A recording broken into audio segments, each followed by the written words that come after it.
Senator Ken Conrad says crystal meth use has become such a problem in the Midwest that the government must take drastic action. He and Senator Conrad Burns from Montana are forming a bipartisan caucus in the Senate. 35 senators have signed on to the group. They say they will meet with state and local officials and develop new initiatives to fight the epidemic.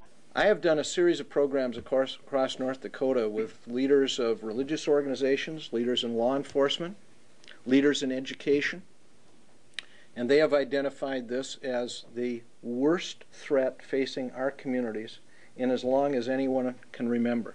Authorities say crystal meth is becoming so common in the Midwest because it's so easy to make. You can actually use common cold medicine, mix it with some household ingredients, and you've got meth. And because it's so easy to make, it's cheap to buy.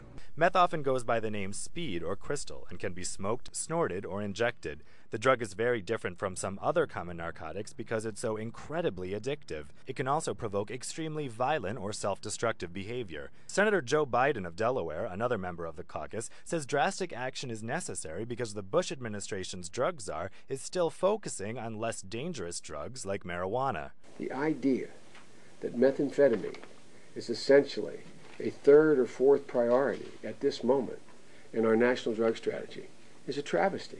However, the Bush administration says meth use in the U.S. has actually stabilized and is now decreasing, and that there's no reason to focus on crystal meth more than any other drug. We don't compare drugs here at the Office of National Drug Control Policy. All drugs are bad when used in inappropriate places and for inappropriate reasons.